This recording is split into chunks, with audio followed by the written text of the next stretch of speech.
What surprised you the most when you joined the C-suite? What was your biggest surprise? It's one that catches me every day. In fact, just yesterday I was talking to one of my team members here, one of our vice presidents. She's so encouraging and wonderful, and she's been here over 3 decades. And there have been times from time to time she'll say, "You're the CEO, you can do that." And I think I'm so inclusive, can sometimes be a little bit too collaborative, that I'm not willing to actually use the power of the office to know what I know we need to do. And so that was the part that I think has been both like, oh yeah, I can, I can. And yet you got to be careful when you choose to use that. You know, when you pull out the either we're going this direction or the coercive card, if you want to call it that, and use it very, very, I'll use the word surgically and not often, or make sure that you've gotten enough feedback and input before you go a certain direction while making it clear that who's got decision rights. I personally, that's taken me, I'm now 4 years into this CEO president role. And I remember it was earlier, it was probably last spring, as some issues were coming up around a direction I know we need to take our hospital. And there were so many who knew it was a direction we needed to take the hospital, or a decision, and in a particular case, a decision that needed to be made, where we had just revisited and revisited. And I said, you know what, Jandel, this is what I told myself. You have amassed a lot of political capital over 4 years. It's time for you to spend some. And, you know, then you go, oh, they're not going to like me. This is going to go so terribly. Well, I don't do things harshly anyway.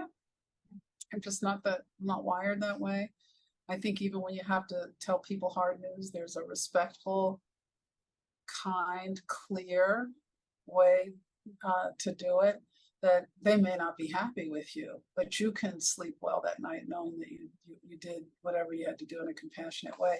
So, you know, there were some big decisions we needed to make as a hospital, and I said, you're going to just do it. And there's a funny thing that happens. First of all, the sun comes up the next day, even though you thought, oh my God, it's going to be this horrible thing. But the other thing is, it is precisely that kind of clarity that there are people, including some of the naysayers, who were sitting on the sidelines waiting for you to exercise. So you don't, no, I'm not a micromanager, and I am not top down, but I'm super clear when it's time for me to own the work. And so you just go there. And I also, I've told myself on some of those real tough times, both before becoming a full-time administrator, let alone with, you know, some really tough things that happen over the years in clinical medicine, is I said, you just have to be courageous enough to stick your head in the lion's mouth and trust that you've got lots of great friends and colleagues who will sew it on, sew it back on when it's all said and done. And that little bit of advice has served me well too, is that we don't do this stuff alone. And if you've got the right people supporting the work, supporting the mission, and supporting you, that they'll get you through all the tough feelings. If there are those trusted, quiet places that you can go to talk about how, man, that sucked, that was hard to do, and it was the right thing to do. And yeah, he or she was pissed off, or that team is not happy with this particular decision, but I know it's right, and they'll get on board. But don't be wishy-washy about it. I love it. So what I'm hearing you say is that clarity is extremely important, not only just making the decision, but then having the clarity. And I love the metaphor, Jandel, about having a group that will help you sew the head back on if it gets eaten by the lion. I'm going to remember that one. Yeah. Actually, I'm going to find a little caricature about that.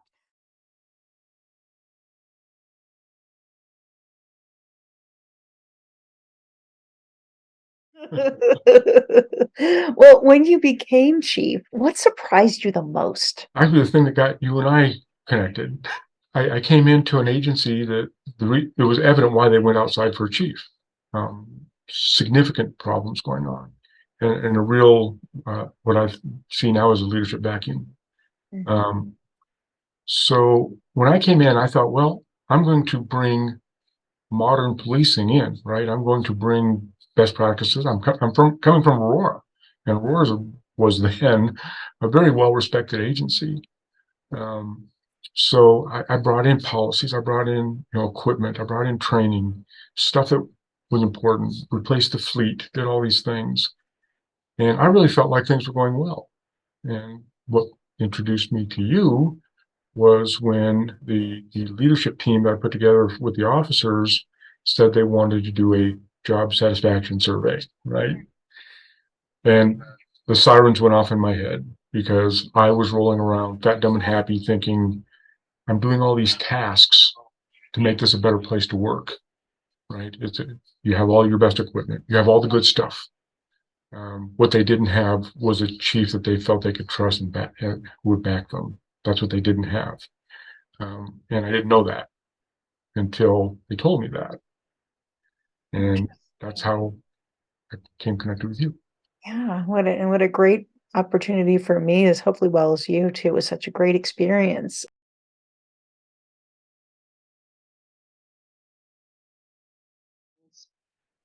At the C-suite level, it can be very lonely. And what I mean by that is, you have fewer and fewer people. I talked about earlier how you need to make sure you understand the work that's being done and the people you work for and how that influences your decisions.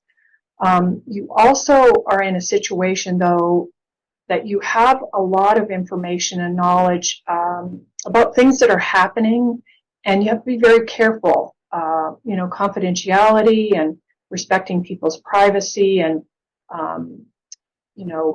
how you can talk through and who you can talk through certain things with. And that's why having an executive coach like you, I've consistently had executive coaches and mentors and coaches that I have surrounded myself with. And so I think that's been a surprise, just at going through sort of some of the various roles I've gone through. As you get into the C-suite, it can be very lonely if you don't surround yourself with trusted advisors.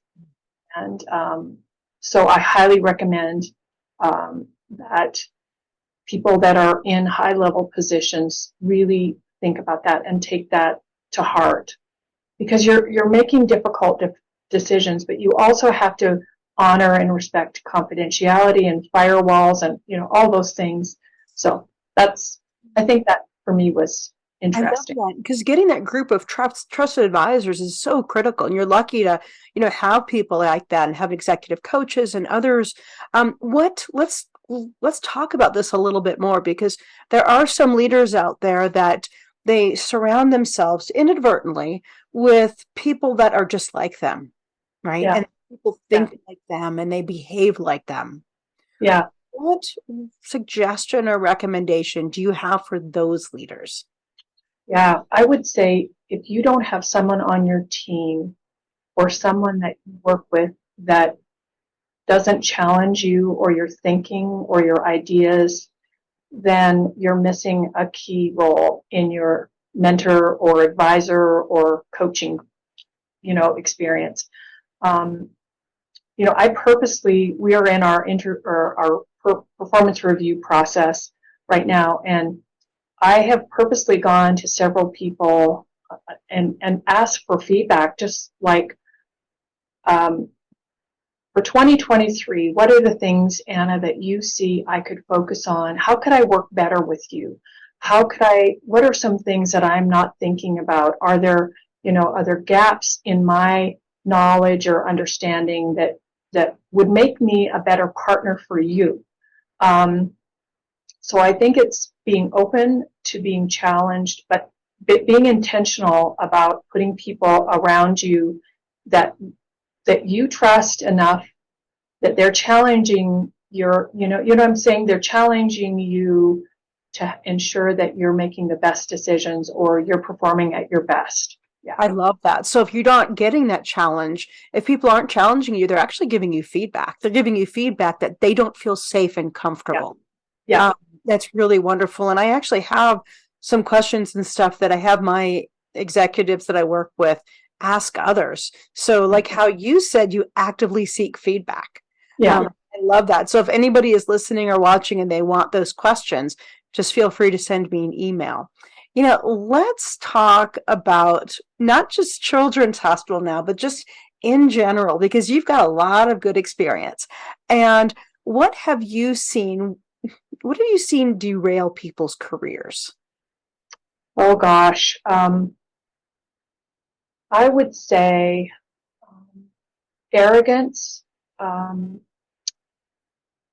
mean, some of the obvious ones: unethical, immoral behavior and practices. Those things immediately come to mind. I think that the arrogance piece, if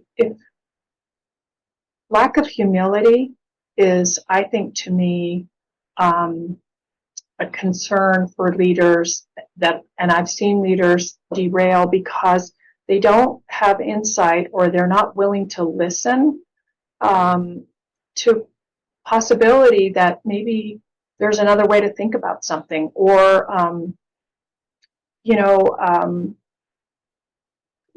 I would say those are, to me, it's never the sort of the tactical parts of leadership where people fail. You can teach me how to run a meeting and how to facilitate a meeting, and you can teach me how to write an executive summary. But if I don't have integrity, if I don't have compassion and understanding, and good listening skills and all these other things, I'm technically maybe can complete the leadership parts of what you're asking me to do, but no one's going to follow me if I don't have integrity, and if I'm arrogant, and if I'm, all those things. That it's It's interesting that you said arrogance, because oftentimes people don't even realize when they're showing up as arrogant. Mm-hmm. What have you noticed? Like, what's the difference between arrogance and confidence and assurity? Yeah, that's exactly what came to mind.